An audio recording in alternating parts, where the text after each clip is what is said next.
Durant el segle XV, la voluntat d'intervenció política i l'equiparament amb els altres estats de la corona ja s'expressa amb alguna cosa més que paraules. Els burgesos de València se senten més forts. La ciutat, d'altra banda, s'igualava i superava en població a les de Saragossa i Barcelona.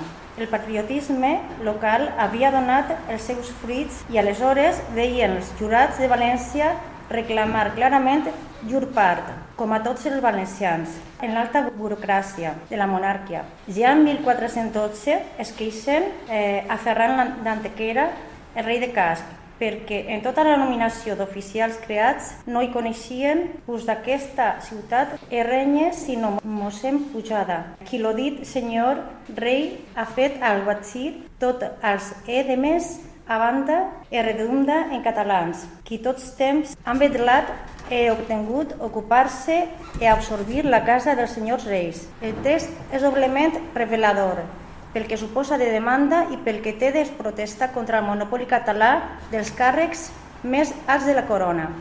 En 1419 els jurats s'adrecen al Alfons el Magnànim amb un programa d'organització de la Esciària Real en la qual la igualtat dels tres estats quedaria consagrada i regulada. Volen que hom nomeni 3 vicecancellers, 3 majordomens, 3 camarcelencs, 3 algatzirs i així dels altres en els quals sia compatible haver pluralitat i que en cascun d'aquests n'hi hagués un d'Aragó, un d'aquest renyer i altre de Catalunya.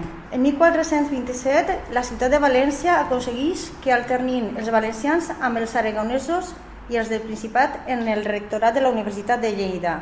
I un jurista valencià del 400, Pere de Llua, sol·licitarà que el País Valencià tingui lloc preferent al Principat en les reunions de les Corts Generals de la monarquia, tot al·legant que el regne de València és regne, mentre que el Principat només és Principat. Tanmateix, ni el patriotisme local ni la compareixença dels prebendes cortesans no van alterar el sentiment d'unitat catalana al País Valencià. Les coses canviarien en la darreria del segle XV.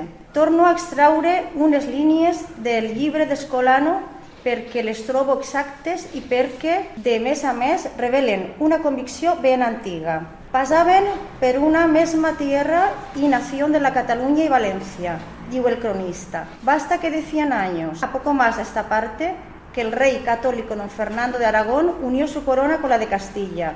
Cada una de estas naciones ha tirado por su cabo, como sintiendo la ausencia de su cabeza, y así traídas por diferentes. L'orientació que prenia la monarquia dels àustries agreujava allò que en temps de Ferran el Catòlic només era un comtat d'aïllament. La corona d'Aragó deixà de tenir un rei propi i en els dominis dels sobirans espanyols quedava situada en un lloc subaltern. Fins aleshores, el rei i la seva cort itinerant havien estat un vincle actiu entre els estats de la corona i sobretot entre el Principat i el País Valencià.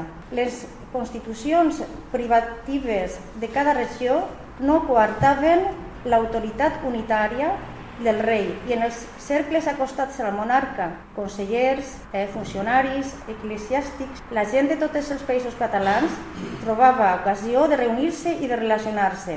Ara, però, això desapareixeria. El rei estava lluny i la seva cort es constituïa amb personatges castellans. Els estats de la corona d'Aragó es veieren assignats uns vicereis amb àmplies prerrogatives i el govern interior de cada un d'ells es feia hermètic i insolidari. Era la dispersió, l'ausència de su cabeza. Tenia aquestes llargues conseqüències.